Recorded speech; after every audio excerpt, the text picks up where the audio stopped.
महत्वपूर्ण, बहुत महत्वपूर्ण इसलिए है कि पूरी दुनिया कोविड-19 से अस्त व्यस्त है। भारत भी इससे जूझ रहा है, लेकिन उस सब के बावजूद जिस मजबूती के साथ प्रधानमंत्री मोदी जी के नेतृत्व में यह देश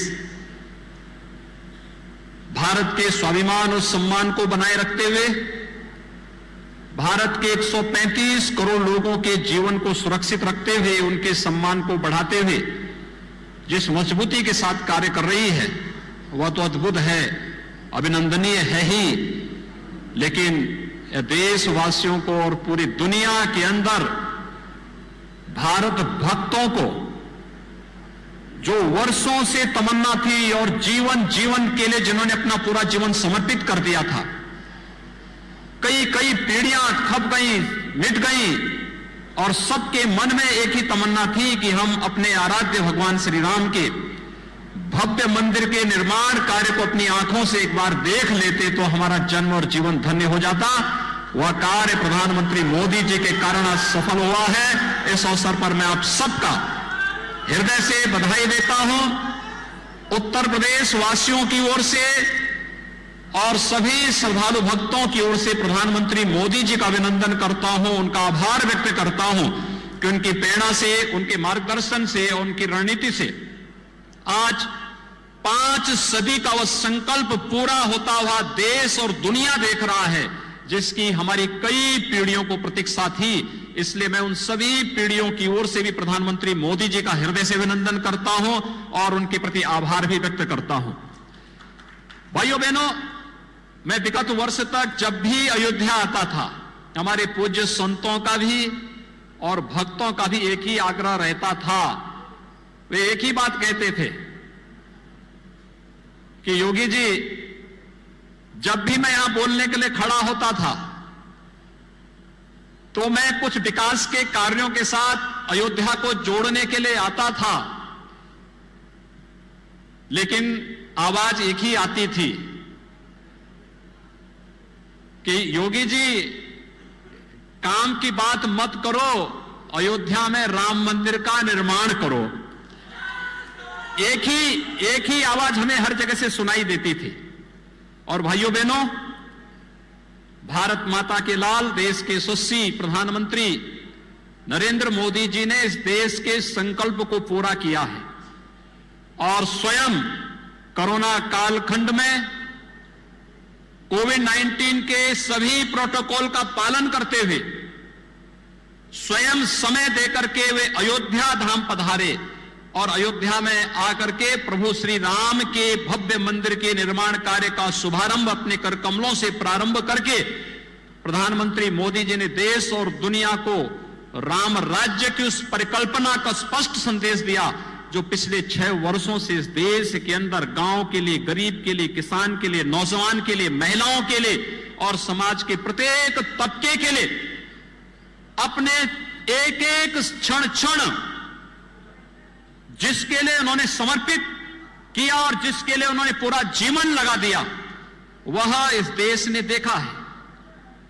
आज का जो दिवस है, दीपोत्सव, भगवान राम का द्वारा सत्य, धर्म और न्याय की लड़ाई जीतने के बाद अयोध्या आगमन, 14 वर्षों के बाद अयोध्या आगमन की स्मृति में हम लोग मनाते हैं। और हम लोगों की हार्दिक इच्छा है कि यह आयोजन अयोध्या के माध्यम से देश और दुनिया के साथ जुड़े। दीपावली का आयोजन हर भारतवासी मनाता है। पूरी दुनिया के अंदर जहां कहीं भी सनातन हिंदू धर्मावलंबी होगा, भारत के अंदर जन्मी हुई किसी भी मत, मजहब, संप्रदाय से जुड़े हुए कोई भी अनुयायी वो भारतवंशी है, भारतवासी है, वह दीपोत्सव के साथ, दीपावली के आयोजन के साथ जुड़ता है और इस आयोजन के साथ जुड़ करके अपने जन्म और जीवन को गौरव की अनुभूति करता है।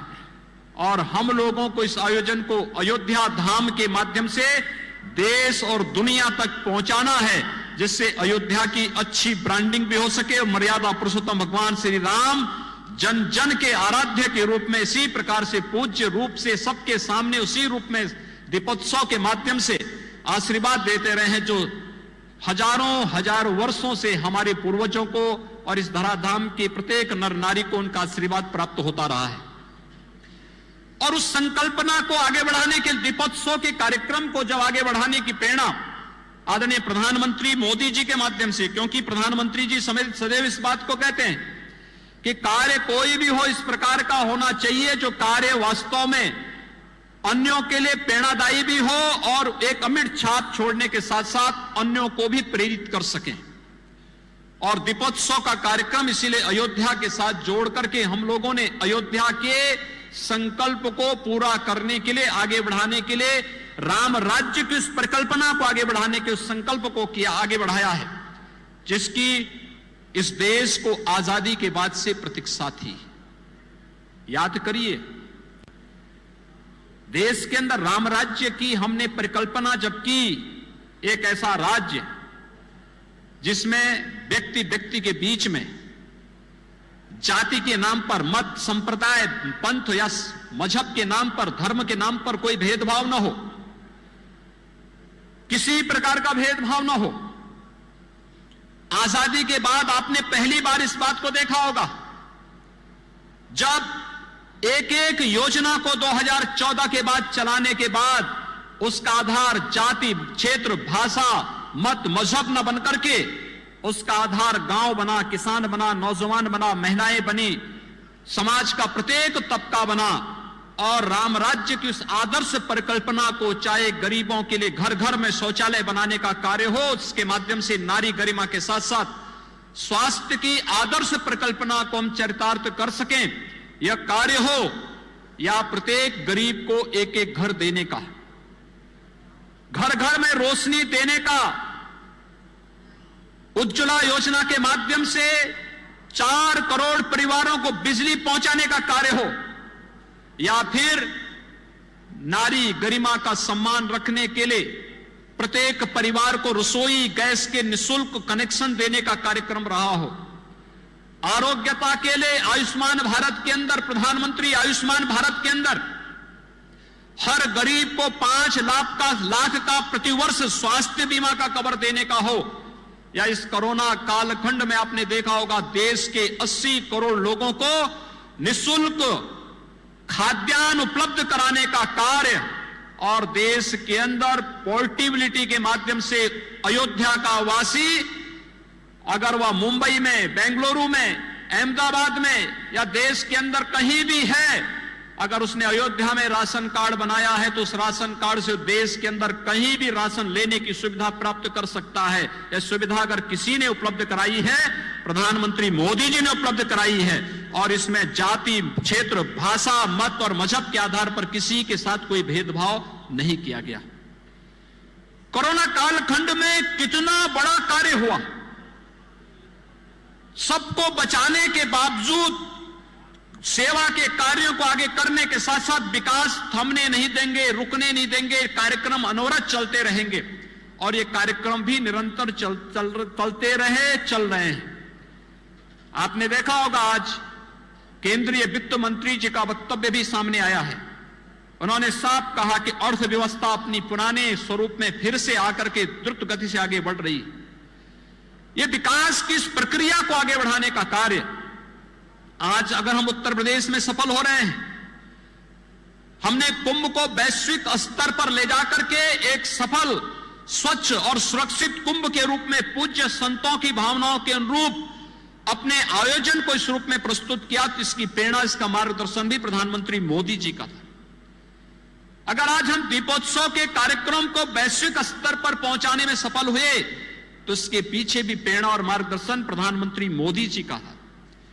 कोरिया को स्वकेक को अयोध्या के साथ जोड़ना, फिजी को अयोध्या के साथ जोड़ना, थाईलैंड को अयोध्या के साथ जोड़ना, जापान को अयोध्या के साथ जोड़ना, नेपाल को अयोध्या के साथ जोड़ना, ये पहले से जुड़े थे, लेकिन इसको आधुनिक परिप्रेक्ष्य में जोड़ने का कार्य हम कर सकें। अयोध्या से जनकपुर की बस यात्रा और राम जानकी मार्ग को एक बार फिर से हम उस यात्रा को इतना सुगम कर सकें। जब प्रभु श्री राम मां जानकी को लेकर अयोध्या आए थे, कई दिन लगे थे, लेकिन आज प्रधानमंत्री मोदी जी के कारण अगर सड़क मार्ग से कुछ ही महीनों के बाद जब ये मार्ग राम जानकी मार्ग बनकर के तैयार होगा, 5 से 6 घंटे की दूरी में हम सीतामढ़ी से अयोध्या की दूरी तय करने में सफल हो जाएंगे।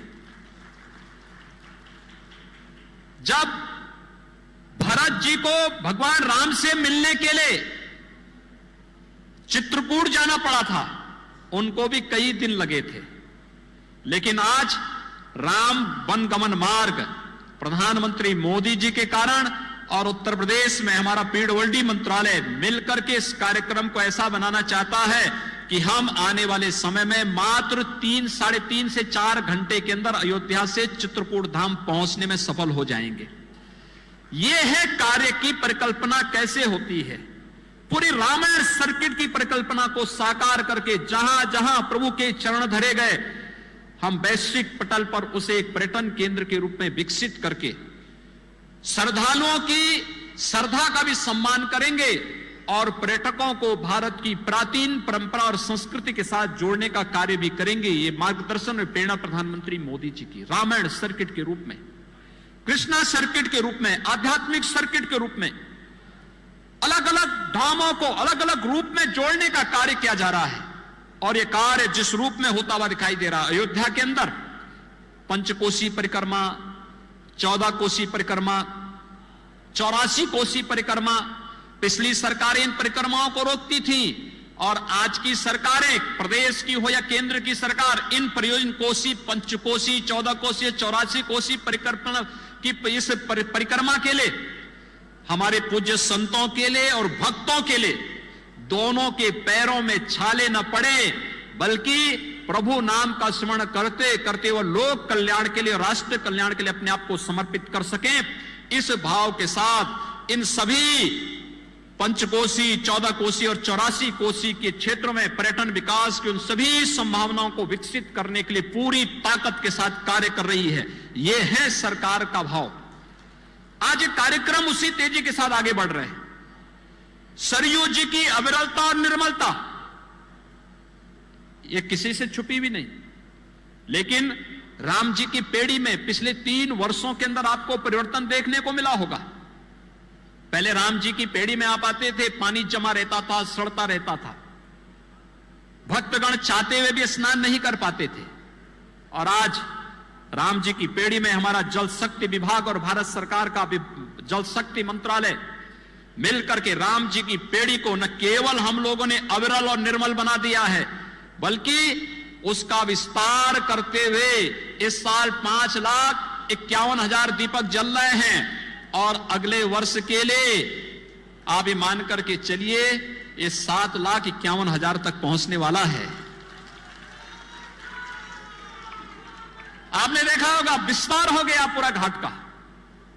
पहले 50,000 श्रद्धालु एक साथ राम जी की पेड़ी में स्नान नहीं कर पाते थे, और आज मैं विश्वास के साथ कह सकता हूं राम जी की पेड़ी का जितना विस्तार हुआ है पिछले 3 वर्ष के दौरान, अब किसी भी पर्व और त्योहार में 5 लाख श्रद्धालु एक साथ राम जी की पेड़ी में अलग अलग स्थानों में स्नान कर सकते हैं और पूरी सरयू जी का जल अविरल और निर्मल उनको प्राप्त होता हुआ दिखाई देगा। कार्य कैसे होना है, यह दृष्टि होती है, उस प्रकार का दृष्टिकोण होना चाहिए, श्रद्धा भाव होना चाहिए। यह आपने कभी पहले देखा कि प्रधानमंत्री जी आए और पहले प्रभु के सामने दंडवत हो, अयोध्या धाम के सामने दंडवत हो? यह पहली बार आपको देखने को मिला होगा। और भाइयों बहनों, यह भाव प्रभु राम के प्रति भी, अपनी मातृभूमि के प्रति भी और भारत की जनता जनार्दन के प्रति भी यह भाव है। जब देश का नेतृत्व इस प्रकार के यशस्वी हाथों में होता है, उस देश को दुनिया की ताकत बनने में कोई ताकत रोक नहीं सकती है। और आज भारत इसीलिए दुनिया के अंदर अपनी ताकत का एहसास कराने में सफल है। इसीलिए जनता का यह अगाध श्रद्धा और विश्वास प्रधानमंत्री मोदी जी के साथ में है। पूज्य संतों का और जनता जनार्दन का आशीर्वाद उन्हें इसीलिए प्राप्त हो रहा है क्योंकि उनका अपना व्यक्तिगत कुछ नहीं, जो कुछ भी है इस देश का है, भारत माता का है, और जो कुछ भी करना है वह भारत माता के लिए करना है।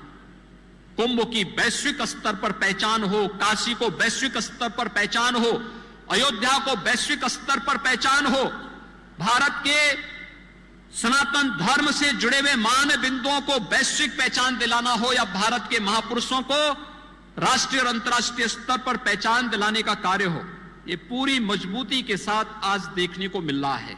और हम सबका दायित्व बनता है। विगत वर्षों तक जब भी मैं आता था, मैं एक ही बात आप सबसे कहता था कि विश्वास करो मोदी जी पर, जो कहा है मोदी जी उसको करके दिखा देंगे, आप चिंता मत करिए, केवल धैर्य रखिए। और आपने धैर्य रखा, उस धैर्य का परिणाम हमारे सामने है कि हमारी कई कई पीढ़ियां चली गई, देखती रह गई, तरसती रह गई। मैं देखता हूं, मैं जब भी अपने पूज्य गुरुदेव से, सरदेव अशोक सिंघल जी से, पूज्य परमहंस रामचंद्र दास जी महाराज से, जगत गुरु सुग्रीव किलाधीश जी से, अन्य पूज्य संतों से, जगत गुरु शंकराचार्य जी से, जिससे भी बात करता था, पूछता था, सब एक ही बात कहते थे। अंतिम समय में इन पूज्य संतों की एक ही तमन्ना थी, एक बार अपनी आंखों से प्रभु के मंदिर को के निर्माण कार्य को होते हुए हम देख लेते, ये जन्म और जीवन दोनों धन्य हो जाता है। लेकिन भाइयों बहनों, हम सब की पीढ़ी सौभाग्यशाली है कि प्रधानमंत्री मोदी जी के कारण हम सबको यह दिन देखने को मिला है। और हम सब ने न केवल देखा है, बल्कि हम सब उस कार्यक्रम के साक्षी बने हैं कि प्रभु श्री राम के भव्य मंदिर के कार्य का प्रधानमंत्री जी स्वयं आकर के शुभारंभ कर रहे हैं।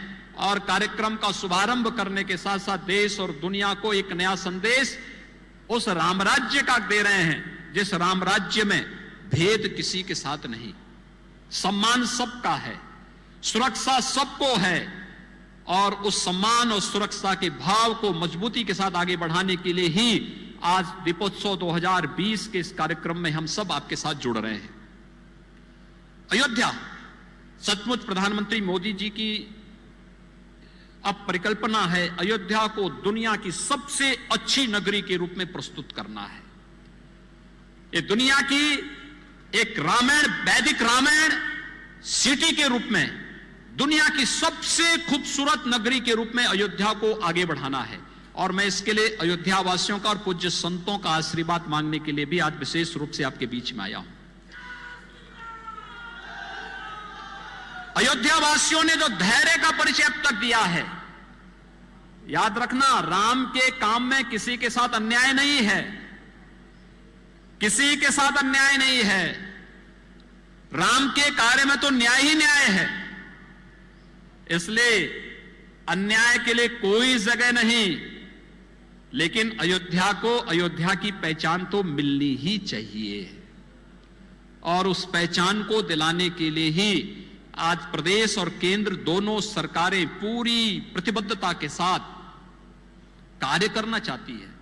यह कार्यक्रम हमारा बहुत विशाल होता, विराट होता, कोविड-19 का खतरा नहीं होता, संक्रमण का भय नहीं होता, हम लोग इसको बहुत विराट स्वरूप देते। लेकिन कार्यक्रम में कहीं विघ्न बाधा न पैदा हो और कार्यक्रम हमारा अखंड बना रहे, इसलिए संक्षेप में हम लोगों ने इस आयोजन को इस रूप में किया। आज अयोध्या में राजश्री दशरथ मेडिकल कॉलेज अपनी पूर्णता की ओर जा रहा है, और बहुत शीघ्र आदरणीय प्रधानमंत्री जी के कर कमलों से अयोध्या को एक मेडिकल कॉलेज, विश्वस्तरीय स्वास्थ्य सुविधा का एक मेडिकल कॉलेज यहां प्राप्त होगा। अयोध्या में अंतर्राष्ट्रीय एयरपोर्ट के निर्माण मर्यादा पुरुषोत्तम भगवान श्री राम की मान्यता के अनुरूप दुनिया के उन सभी देशों के साथ अयोध्या का संबंध जोड़ने के लिए कि अगर किसी को कोरिया से यहां आना होगा तो उनको बाया बेंगलोर, बाया दिल्ली, बाया लखनऊ नहीं, वे कोरिया से चलेंगे, सीधे अयोध्या की एयरपट्टी पर उतरेंगे और अयोध्या में आकर के अपना संवाद बनाएंगे। अगर नेपाल से मां जानकी के मायके से किसी को आना है तो जनकपुर से सीधे हवाई जहाज यहां पर उतरेगा। याद रखना, भगवान राम भी लंका विजय के बाद अयोध्या पुष्पक विमान से ही आए थे, इसलिए अंतर्राष्ट्रीय एयरपोर्ट अयोध्या में भगवान राम के ही नाम पर बन रहा है। और इसीलिए आप देखते होंगे कि ये कार्यक्रम, मैं तो पूज्य संतों से कहूंगा कि इसको कैसे आप भव्य स्वरूप दे सकते हैं अगली बार के लिए, अभी से तैयारी करें। हम लोग अभी तो हेलीकॉप्टर से भगवान राम उतरते हैं, फिर यहां पर स्वागत होता है। ये कार्यक्रम, मंचन का कार्यक्रम कैसे हो सकता है कि ये अपने आप में एक देश और दुनिया के लिए एक यूनिक इवेंट बने, एक स्मरणीय क्षण बने। यह कार्यक्रम तो हमें तय करना ही चाहिए, लेकिन साथ साथ हमें यह भी देखना चाहिए कि अयोध्या को कैसे हम इस रूप में विकसित कर सकते हैं, एक वैदिक रामायण सिटी के रूप में। उस प्रकार का आचार, उस प्रकार का विचार, उस प्रकार का शोध, उस प्रकार के आविष्कार, उस प्रकार की यहां की व्यवस्था, उस प्रकार के गुरुकुल की परंपरा, उस प्रकार की यहां की एक एक कार्य में उस प्रकार की झलक देखने को मिले। और उस परिकल्पना को साकार करने के लिए ही अयोध्या वासियों का समर्थन और सहयोग मांगने के लिए आज विशेष रूप से उत्तर प्रदेश सरकार में हमारी आदरणीय राज्यपाल महोदय, मैं, हमारे डिप्टी सीएम केशव प्रसाद जी, श्री स्वतंत्र देव सिंह जी, मेरे मंत्रिमंडल के सभी सहयोगीगण, हमारे सांसद, विधायक, महापौर, ये सभी लोग आपके सामने आए हैं कि अब इसमें देर नहीं होनी चाहिए। बहुत देर हुई है, आपने बहुत सहा है, बहुत अन्याय सहा है, बहुत अपमान भी सहा है। अयोध्या आने में लोग संकोच करते थे और एक समय तो ऐसा माहौल बना दिया गया था कि अयोध्या का नाम लेंगे तो जैसे कोई गाली दे रहा हो। जब पहले दीपोत्सव की बात सामने आई तो मेरा मंत्रिमंडल खुश था, लेकिन अधिकारीगण बोलते थे अयोध्या, अरे मैं तब तक अयोध्या 2-3 बार होके आ चुका था। लोगों को लगा कि क्या सरकार अयोध्या में जाएगी? अरे हमने कहा क्यों नहीं जानी चाहिए हमें अयोध्या में। और आज आप देख रहे होंगे हर एक अयोध्या आने को उत्सुक है, पूरा देश, पूरी दुनिया अयोध्या आने को उत्सुक है। स्वाभाविक रूप से हम सबको इन कार्यक्रमों को अपने साथ पूरी मजबूती के साथ जोड़ना है। मां कौशल्या के नाम पर यहां पर जो एक निराश्रित महिलाओं के लिए और बच्चों के लिए एक सदन का निर्माण होना है, उसकी कार्रवाई आगे बढ़नी चाहिए। भरत जी का नंदीग्राम कैसे हम विस्मृत कर सकते हैं? वहां के विकास को अब पंख लगते हुए दिखाई देने चाहिए, विकास एक नई ऊंचाइयों तक छूता हुआ दिखाई दे। वे सभी स्थल जो अयोध्या के विकास को देश और दुनिया में पहुंचा सकते हैं, उन्हें सरकार आगे बढ़ाने का कार्य करेगी ही। माननीय केशव जी कह रहे थे, वे स्वयं श्रृंगवेरपुर से आए हैं। प्रभु राम पहले श्रृंगवेरपुर ही गए थे और श्रृंगवेरपुर के ही विकास के लिए भी हम लोगों ने एक बहुत अच्छी रूपरेखा तैयार की है। भगवान राम जहां जहां गए थे, मैं पिछले दिनों वाल्मीकि जयंती पर वाल्मीकि आश्रम लालापुर गया था। लालापुर को संत तुलसीदास जी के जन्मस्थली के साथ जोड़ने की कार्यक्रम हम लोग आगे बढ़ा रहे हैं। ये सभी कार्यक्रम एक साथ आगे बढ़ेंगे और इन कार्यक्रमों को हम लोग लेकर के जब आगे बढ़ेंगे तो भाइयों बहनों, आप ये मान करके चलेंगे कि अयोध्या वैश्विक स्तर पर फिर से प्रभु राम के समय की उस पहचान को एक बार फिर से पुनर्स्थापित करने में हम सब सफल हो पाएंगे। और आज के इस अवसर पर दीपोत्सव 2020 का एक कार्यक्रम चल रहा है। उत्तर प्रदेश सरकार का एक चतुर्थ दीपोत्सव का कार्यक्रम यहां पर संपन्न हो रहा है। आप सबका सहयोग इन सभी कार्यक्रमों के साथ हम जोड़ने के लिए यहां पर आए हैं। आज के इस अवसर पर इस कार्यक्रम में विगत 3-4 चौथा ये दीपोत्सव का कार्यक्रम है। 3 दीपोत्सव के कार्यक्रम में श्री मणिराम दास सावनी के पूज्य महंत और श्री राम जन्मभूमि तीर्थ न्यास के हमारे अध्यक्ष पूज्य महंत नृत्य गोपाल दास जी महाराज का सानिध्य हमें प्राप्त होता था। आज उनकी अस्वस्थता के कारण वे यहां पर उपस्थित नहीं हो पाए हैं, लेकिन उनका आशीर्वाद हमारे साथ में है। मैं स्वयं भी उनसे दर्शन करने के लिए हॉस्पिटल में गया था। उनके कृपा पात्र उत्तराधिकारी शिष्य उनके महंत कमल नयन दास जी महाराज यहां पर इस कार्यक्रम में अपनी व्यस्तता के बावजूद आए हैं। मैं इनको हृदय से धन्यवाद देता हूं। हम लोग प्रभु श्री राम से प्रार्थना करें कि वह पूज्य महंत नृत्य गोपाल दास जी महाराज शीघ्र स्वस्थ हों, उनका आशीर्वाद लंबे समय तक हम सबको प्राप्त हो। अयोध्या वासियों को, सनातन हिंदू धर्मावलंबियों को, सभी नागरिकों को उनका आशीर्वाद पूर्व की भांति प्राप्त हो, ये हम सबकी कामना होनी चाहिए। मैं एक बार फिर से आप सबको मैं इस अवसर पर धन्यवाद दूंगा, डाक विभाग को और डॉक्टर राम मनोहर लोहिया विश्वविद्यालय के माननीय कुलपति जी को, जिन्होंने दीपोत्सव पर एक स्पेशल कवर आज यहां पर रिलीज करवाया है।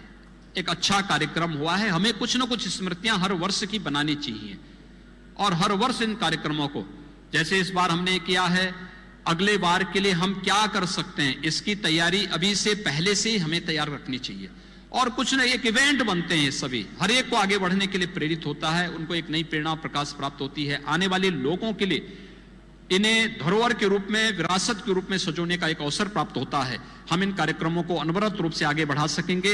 आज के इस अवसर पर मैं उन सभी को हृदय से अभिनंदन करूंगा जिन्होंने कोविड-19 के प्रोटोकॉल का पालन करते हुए इस आयोजन में उन्होंने हर प्रकार से अपनी सहभागिता सुनिश्चित की है। प्रदेश सरकार के हमारे अधिकारीगण हैं, मुख्य सचिव हैं, अपर मुख्य सचिव गृह हैं, अपर मुख्य सचिव सूचना है, सूचना विभाग का है, पर्यटन विभाग का है, जल शक्ति विभाग का है, सभी संबंधित विभागों ने अपने स्तर पर, सुरक्षा विभाग है, सभी लोग, गृह विभाग है, सभी लोग इसमें लग करके अपनी अपनी अपनी भूमिका के साथ आगे आ रहे हैं। और मैं अभिनंदन करूंगा, आज का दिन तो अभिनंदन का दिन है, खुशी का दिन है। प्रभु अयोध्या आए हैं, हम सबको अवसर प्राप्त हुआ है प्रभु का आगमन के स्वागत का, और हम लोगों ने राज्याभिषेक के इस कार्यक्रम में हम सब सहभागी बने। यह दिन प्रतिदिन हमारे जीवन में, प्रतिदिन सामाजिक और राष्ट्रीय जीवन में हम सबको देखने को प्राप्त हो। प्रभु श्री राम से यही प्रार्थना करते हुए आप सबके प्रति मैं दीपावली और दीपोत्सव का मंगलमय शुभकामनाएं व्यक्त करते हुए आप सबको हृदय से बधाई देता हूं, अपनी शुभकामनाएं देता हूं और वाणी को देता हूं विराम। जय जय श्री राम, जय जय श्री राम।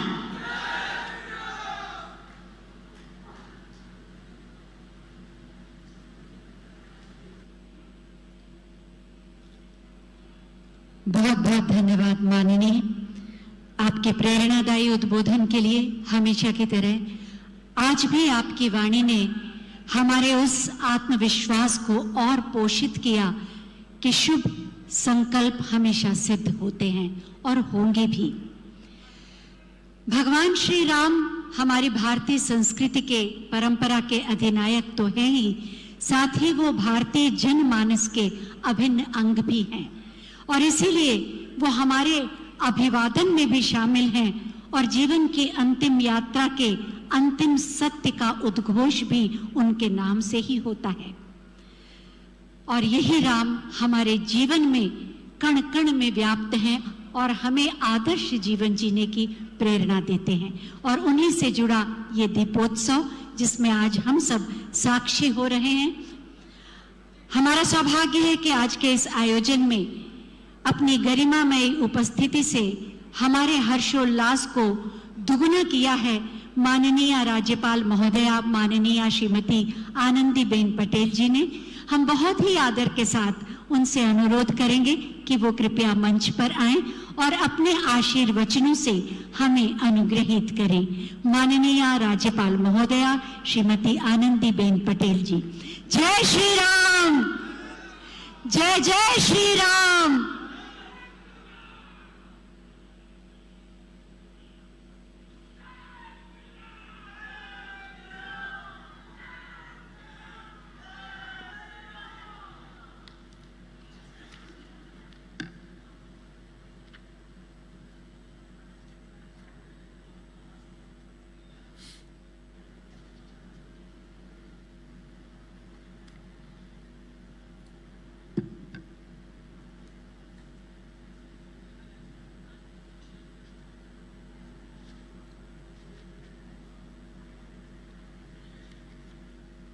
उत्तर प्रदेश के यशस्वी मुख्यमंत्री योगी आदित्यनाथ जी, भारतीय जनता पार्टी के प्रदेश अध्यक्ष श्री स्वतंत्र देव सिंह जी, माननीय उप मुख्यमंत्री श्री केशव प्रसाद मौर्य जी, माननीय जल शक्ति विभाग मंत्री डॉक्टर महेंद्र सिंह जी, माननीय पर्यटन राज्य मंत्री स्वतंत्र प्रभार डॉक्टर नीलकंठ तिवारी जी, माननीय सांसद श्री लल्लू सिंह जी, सभी पूज्य संतगण, उपस्थित सभी देवियों और सज्जनों, अयोध्या अध्यात्म संस्कृति पर्यटन की नगरी है। इस नगरी में आयोजित इस दीप उत्सव में आप सभी के बीच आकर मुझे अपार प्रसन्नता हो रही है। मैं आप सभी को प्रसन्नता समृद्धि के प्रतीक पावन दीपावली की हार्दिक बधाई एवं शुभकामनाएं देती हूं। मैं प्रदेश के यशस्वी मुख्यमंत्री योगी आदित्यनाथ जी की प्रशंसा करती हूं कि उनके प्रयासों से लगातार यह चौथा कार्यक्रम आयोजित हो रहा है। यह दिव्य दीप उत्सव कार्यक्रम भगवान श्री राम की नगरी अयोध्या की छवि को पर्यटन के मानचित्र पर पूरे विश्व में आलोकित कर रहा है। भगवान श्री राम की जन्मस्थली अयोध्या का इतिहास पुरातन है। राम और रामायण भारतीय संस्कृति और सामाजिक जीवन मूल्यों के वाहक है। हर घर में रामायण होती है, उसका पाठ नैतिक कर्म भी है। भाषा और संवाद की दृष्टि से भी रामलीला भारतीय संस्कृति की परंपरा रही है। भारत के अलावा मॉरिशस, इंडोनेशिया, सूरीनाम, म्यांमार और थाईलैंड जैसे देशों में रामलीला की शानदार परंपरा आज भी जीवंत है। वहां के लोगों की आस्था में अतीत में श्री राम किसी न किसी रूप में रचे बसे हुए हैं। यह न सिर्फ हमारी सांस्कृतिक उपलब्धि की मिसाल है, बल्कि इसमें भविष्य की कई मांगलिक संभावनाएं भी विद्यमान है। श्री राम की महिमा और उनकी जन्मभूमि की महत्ता से न जाने कितने ग्रंथ भरे पड़े हैं। ऐसी महिमा और महत्ता से जुड़ी इस अयोध्या नगरी में